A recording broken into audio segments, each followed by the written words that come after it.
আসসালামু আলাইকুম। World update news আপনাকে স্বাগত। শুরুতে এই সংবাদ শিরোনাম, পরে বিস্তারিত। জানিয়ে দেব এই মুহূর্তে হাতে পাওয়া গুরুত্বপূর্ণ সব আপডেট বাংলা সংবাদ। প্রথমেই জানিয়ে দেব হাসিনা জয় পুতুলের বিচার শুরু, গ্রেপ্তারি পরোয়ানা জারি। এরপর থাকছে শুক্রবার 5 ঘন্টা বিদ্যুৎ থাকবে না যেসব এলাকায়। আরও জানিয়ে দেব আরেক সাবেক এমপির কাছ থেকে 5 কোটি টাকার চেক নেন রিয়াদ। এরপর থাকছে রাজনৈতিক দলের সঙ্গে জাতীয় ঐক্যমত কমিশনের বৈঠক, সংস্কার বাস্তবায়নে বড় দলগুলোর বিরোধ।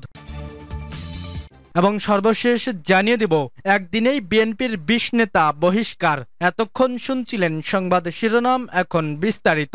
তবে তার আগে অনুরোধ থাকবে এই ভিডিওটিতে একটি লাইক এবং কমেন্ট করে জানিয়ে দিন কোন জেলা থেকে বা কোথা থেকে আপনি আমাদের এই ভিডিওটি দেখছেন এবং শুনছেন। হাসিনা জয় পুতুলের বিচার শুরু, গ্রেপ্তারি পরোয়ানা জারি। দুর্নীতি দমন কমিশনের করা পৃথক 3 মামলায় সাবেক প্রধানমন্ত্রী শেখ হাসিনা, তার ছেলে সজীব অজেদ জয় ও মেয়ে সাইমা অজেদ পুতুলের আনুষ্ঠানিক বিচার শুরু হয়েছে। পূর্বাচল নতুন শহর প্রকল্পে 30 কাঠা প্লট বরাদ্দে জালিয়াতির ঘটনায় মামলাগুলো করে দুদক। বৃহস্পতিবার ঢাকার বিশেষ জজ আদালত 5-এর বিচারক মোহাম্মদ আবদুল্লাহ আল মামুন তাদের বিরুদ্ধে অভিযোগ গঠন করেন। তবে আসামিরা পলাতক থাকায় তাদের বিরুদ্ধে গ্রেপ্তারি পরোয়ানা জারি করা হয়েছে। এ বিষয়ে দুদকের প্রসিকিউটর মীর আহমেদ আলী সালাম বলেন, 3 মামলায় আসামিদের বিরুদ্ধে অভিযোগ গঠন করা হয়েছে। এসব মামলার একটিতে শেখ হাসিনা সহ 12 জন, দ্বিতীয়টিতে শেখ হাসিনা ও সজীব অজেদ জয় সহ 17 এবং তৃতীয়টিতে শেখ হাসিনা, সাইমা অজেদ পুতুল সহ আসামি 18 জন। আসামিরা আদালতে উপস্থিত না থাকায় তাদের বিরুদ্ধে গ্রেপ্তারি পরোয়ানা জারি করা হয়েছে। একই সঙ্গে সাক্ষ্য গ্রহণের জন্য 11 আগস্ট দিন ধার্য করা হয়েছে বলেও জানান মীর আহমেদ আলী সালাম।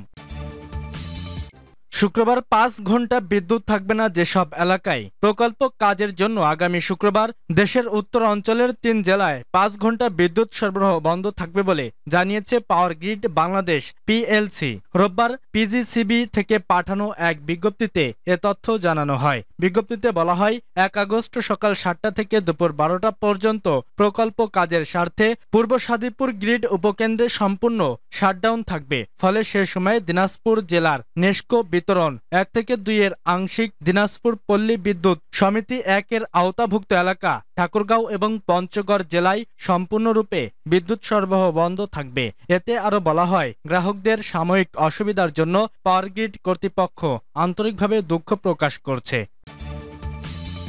আরেক সাবেক এমপির কাছ থেকে 5 কোটি টাকার চেক নেন রিয়াদ। ঢাকার গুলশানে সাবেক এমপি শামী আহমেদের পরিবারের কাছ থেকে চাঁদাবাজির মাসখানেক আগেও বৈষম্যবিরোধী ছাত্র আন্দোলনের সাবেক নেতা আব্দুর রাজ্জাক বিন সোলাইমান ওরফে রিয়াদ সহ কয়েকজন আরও 1 এমপির কাছ থেকে চাঁদা নেন বলে অভিযোগ পাওয়া গেছে। মাসখানেক আগে আওয়ামী লীগের সাবেক এমপি আব্দুল কালাম আজাদের অফিসে হামলা চালিয়ে নগদ টাকা না থাকায় জোর করে ড্রয়ার থেকে চেক বই বের করে 5 কোটি টাকার চেক লিখে নিয়ে যান রিয়াদ। রাজধানীর গ্রিন রোডে রংপুর 6 আসনের সাবেক সদস্য আবুল কালাম আজাদের একটি ব্যবসায়িক প্রতিষ্ঠানে গিয়ে মব সৃষ্টি করে নগদ টাকা না পেয়ে 11টি চেক 5 কোটি টাকা লিখে নিয়ে যায়। সাবেক সংসদ সদস্যের ওই প্রতিষ্ঠানের ম্যানেজার ও শালক সাইফুল ইসলাম গণমাধ্যমকে এসব তথ্য জানায়। সাইফুল ইসলাম জানান, গত 26 জুন বিকাল 5টার দিকে গ্রিন রোডের সাবেক সংসদ সদস্যের একটি ব্যবসায়িক প্রতিষ্ঠানের সমন্বয়ক পরিচয়ে রিয়াদের নেতৃত্বে 6 জন প্রবেশ করে।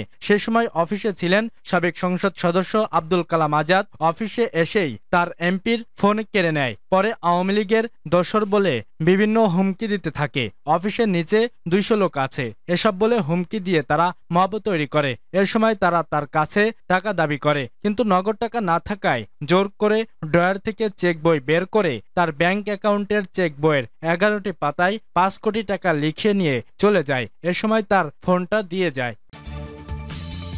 রাজনৈতিক দলের সঙ্গে জাতীয় ঐক্যমত্য কমিশনের বৈঠক, সংস্কার বাস্তবায়নে বড় দলগুলোর বিরোধ। রাষ্ট্র সংস্কার নিয়ে জাতীয় ঐক্যমত কমিশনের সঙ্গে রাজনৈতিক দলগুলোর যেসব বিষয়ে সমঝোতা হয়েছে সেগুলোর বাস্তবায়ন নিয়ে বড় দলগুলোর মধ্যে বিরোধ দেখা দিয়েছে। ঐকমত্য কমিশনের প্রস্তাব ছিল সরকার গঠনের পর 2 বছরের মধ্যে সংস্কার প্রস্তাব বাস্তবায়ন হবে। বাংলাদেশ জাতীয়বাদী দল তা মেনে নিয়েছে, কিন্তু বাংলাদেশ জামায়াতে ইসলামী ও জাতীয় নাগরিক পার্টি বলছে নির্বাচনের আগেই সংস্কারের আইনি ভিত্তি জরুরি, না হলে তারা সংস্কার প্রস্তাবে স্বাক্ষর করবে না। বুধবার বিকালে রাজধানীর ফরেন সার্ভিস একাডেমিতে রাজনৈতিক দলগুলোর সঙ্গে জাতীয় ঐকমত্য কমিশনের আলোচনায় এসব উঠে আসে। কমিশনের সহ সভাপতি অধ্যাপক আলী রিয়াজ বলেন, বৃহস্পতিবার গ্রহণযোগ্য খসড়া সনদ সব দলের কাছে তুলে দেওয়া হবে। এ সময় তিনি বলেন, সংসদের নারী আসন সহ 14টি বিষয়ে ঐকমত হয়েছে। আজকের মধ্যে বাকিগুলোর ঐকমত পৌঁছানোর আশা করছি। প্রসঙ্গত, রাজনৈতিক দলগুলোর সঙ্গে জাতীয় ঐকমত্য কমিশনের দ্বিতীয় ধাপের আলোচনাও শেষ পর্যায়ে এসেছে। বুধবার ছিল আলোচনার 22তম দিন। এদিন আলোচ্য বিষয়গুলোর মধ্যে ছিল সংসদের নারী প্রতিনিধিত্ব, সরকারি কর্ম কমিশন, দুর্নীতি দমন কমিশন, মহা হিসাব নিরপেক্ষ ও নিয়ন্ত্রক এবং ন্যায়পাল নিয়োগের বিধান। এছাড়াও রাষ্ট্রপতির ক্ষমতা ও দায়িত্ব অনুচ্ছেদ 48, রাষ্ট্রপতি নির্বাচন পদ্ধতি, ইলেকটোরাল কলেজ, সংসদের উচ্চকক্ষের গঠন, সদস্য নির্বাচনের পদ্ধতি, এখতিয়ার, নাগরিকের মৌলিক অধিকার সম্প্রসারণ এবং রাষ্ট্রের মূলনীতি। এদিন সব বিষয়ে আলোচনার আনা সম্ভব হয়নি।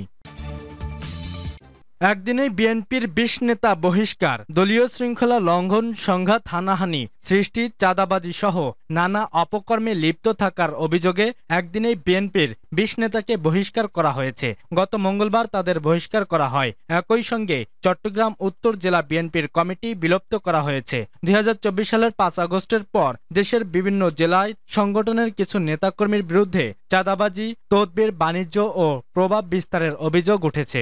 বিএনপির নীতি নির্ধারকরা এ বিষয়ে অত্যন্ত সতর্কতার সঙ্গে কাজ করছেন। দলটির প্রাথমিক কারণ দর্শনার নোটিশ, ক্ষেত্রবিশেষ বহিষ্কার কিংবা পদ স্থগিতের মতো কঠোর সাংগঠনিক ব্যবস্থা নিচ্ছে। পাশাপাশি বিশৃঙ্খল নেতাকর্মীদের বিরুদ্ধে ব্যবস্থা নিতে বিএনপির পক্ষ থেকে আইনশৃঙ্খলা রক্ষাকারী বাহিনীকে অনুরোধ জানানো হচ্ছে, যাতে ত্রয়োদশ জাতীয় সংসদ নির্বাচনের আগে হাইব্রিড নেতাকর্মীদের এ বিশৃঙ্খলা বন্ধ করা যায়। সেজন্য দলীয় হাইকমান্ড নানা কৌশলে বিরামহীনভাবে কাজ করছে বলে জানা গেছে। মূলত বিএনপির ভারপ্রাপ্ত চেয়ারম্যান তারেক রহমানের সরাসরি হস্তক্ষেপের বিষয়টি নতুন মাত্রা পেয়েছে।